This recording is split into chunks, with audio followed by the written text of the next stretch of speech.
Opa, tudo bom, galera do sétimo ano? Bom dia, boa tarde, boa noite. Vamos lá agora para semana 2 do PET 5, trabalharmos população e terras indígenas. Então, a gente vai dar continuidade, no estudo sobre as populações tradicionais. E a aula passada a gente trabalhou a questão dos quilombolas. Essa aula nós vamos trabalhar a questão das terras indígenas, tá? Então a gente já conversou bastante, sobre a questão da população indígena em outras aulas, tem até alguns vídeos que eu já fiz para vocês sobre isso. Falei sobre a população indígena que havia, no Brasil antes da chegada dos portugueses, como é que foi esse processo de ocupação, colonização, tomada da terra.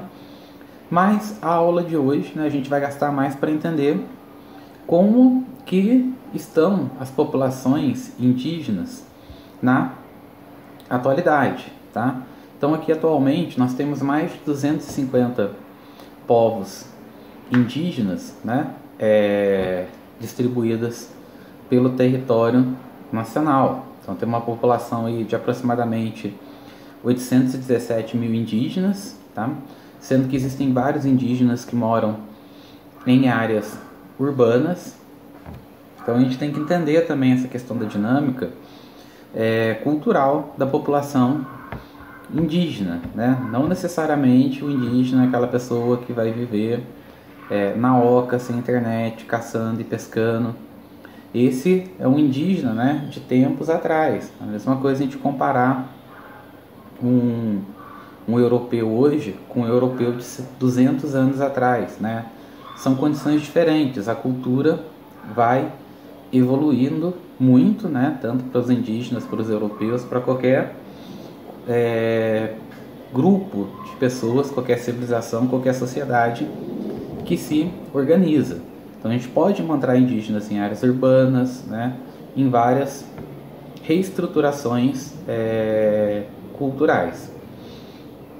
No Brasil, nós temos algumas áreas indígenas, algumas terras que ainda são demarcadas, que já estão demarcadas, mas ainda existem várias outras áreas que estão com problema para conseguir a sua demarcação, tá?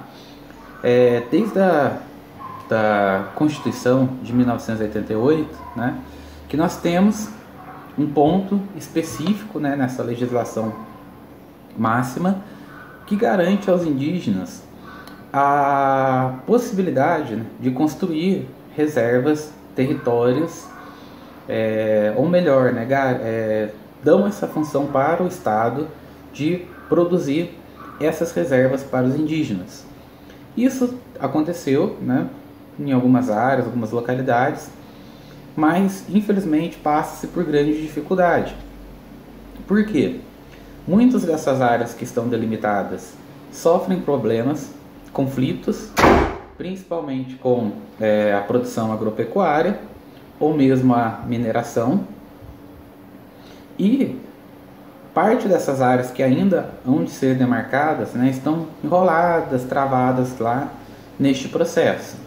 Mas continua, uma luta grande aí dos indígenas para conseguir garantir a sua terra. Indo aqui para a questão 1, gente, para as atividades, ela pergunta aqui primeiro para a gente. De acordo com o texto da semana, qual a importância das terras indígenas? Então, elas são uma forma de garantir o território para essas populações que estavam no Brasil desde antes da chegada dos colonizadores. Então, tentar garantir ainda de uma forma legal o acesso à terra para essas pessoas. Agora, quando a gente olha na questão 2, tem um gráfico mostrando aqui pra gente a população indígena no total e a população indígena no Brasil e uma comparação da taxa de alfabetização. Então a gente percebe que, no geral, a taxa de analfabetismo nos indígenas é em média de 23,4%. Então é uma taxa alta, uma taxa elevada. Aí vem na questão B uma reflexão interessante. Será que para os indígenas é importante que eles também consigam e aprendam a ler e escrever na língua deles, né? Que eles sejam levados a aprender, conseguir passar a sua língua para frente?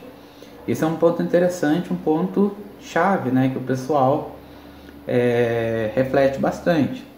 Eu tive uma experiência em uma tribo, não no Brasil, né? Mas na Bolívia, que os indígenas que viviam naquela tribo, eles falavam a língua dele, tradicional, que era a língua Quichua, falavam até inglês, alguns falavam inglês, falavam um pouco de português, mas eles se negavam a falar o espanhol, porque eles tinham um certo ranço daquele processo de colonização que foi feito pelos espanhóis lá na localidade. Então eles falavam até inglês, falavam a língua deles tradicional, mas tinha assim essa coisa, né, por causa do tão terrível que foi o processo colonial, né? E no Brasil, né, não necessariamente eles precisam deixar de aprender o português, mas sim, é interessante que eles aprendam o português, mas também dê uma continuidade na sua língua tradicional, na sua língua nativa. Agora, para respondermos a 3 e a 4, temos uma tabela que mostra para a gente a distribuição da população indígena no Brasil, por estado. Então reparem que na região norte nós temos uma maior concentração populacional, depois na nordeste, sudeste, sul, né? E a centro-oeste ali fica entre a nordeste e a sudeste, tá? E reparem que ela vai oscilando de acordo com os anos. Então, no ano de 2000, nós tínhamos uma porcentagem, uma população maior na região norte, né? Ela caiu em 2000 e depois aumenta de novo na 2010. Vai tendo essa oscilação de forma geral, né? Dá para a gente conseguir fazer várias conclusões dessa tabela. Vem então a questão 3, que pergunta: qual é a região com maior população indígena em todos os períodos? A região norte, né? Como nós já vimos aqui. E como você poderia explicar essa divisão? Então a gente comentou também isso já em outras aulas, né? A região norte é a região que não foi tão ocupada pelos processos coloniais. Então lá por causa da questão da floresta amazônica, tem, né, ainda bastante tribos, né? A floresta acabou que protegeu, né? Porque não era tão fácil ocupar a região norte. Teve sim algumas colonizações, mas o pessoal ia pelo rio Amazonas e trabalhava mais com processos extrativistas, tal. Não era algo igual vai ocorrer na região centro-oeste, que a galera começa a devastar a vegetação para plantação de soja, tal.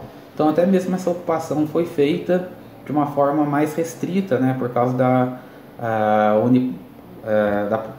da floresta amazônica. 4. Que fatores poderiam explicar o aumento da população autodeclarada indígena no ano de 2010 nas regiões Norte, Nordeste e Centro-Oeste? O que tem acontecido é que de alguns anos para cá começou uma política de valorização da cultura indígena. Então alguns indígenas não se declaravam indígenas, porque, visto todo esse processo colonial que ocorreu, todo esse preconceito que foi criado com a população indígena, alguns preferiam até não se declarar. E o pessoal nem fazia questão, às vezes, de tentar, em pesquisas, em censos, saber mais, né, sobre essas populações. Então, o que tem ocorrido de um tempo para cá é essa valorização da cultura indígena. A última questão, senhores, que nós temos aqui é para a gente pesquisar um pouquinho da influência da cultura indígena na sociedade brasileira atual, tá? Então tem influência, pintura, na música, literatura, né? Então em português aí vocês estudam muitos livros que contam a história dos indígenas, plantas medicinais. Então, várias dessas coisas que o chazinho que a avó fazem para vocês tomar, muito vem da questão do conhecimento indígena que foi trazido para a gente. E tem outras coisas também, questão de nome, expressão, né, características físicas. Tem muito da sociedade indígena na nossa atualidade. Então, vocês podem procurar algumas coisas aí e passar pra gente, tá bom? Pessoal, muito obrigado pela atenção. Boa atividade para vocês aí. Até semana que vem.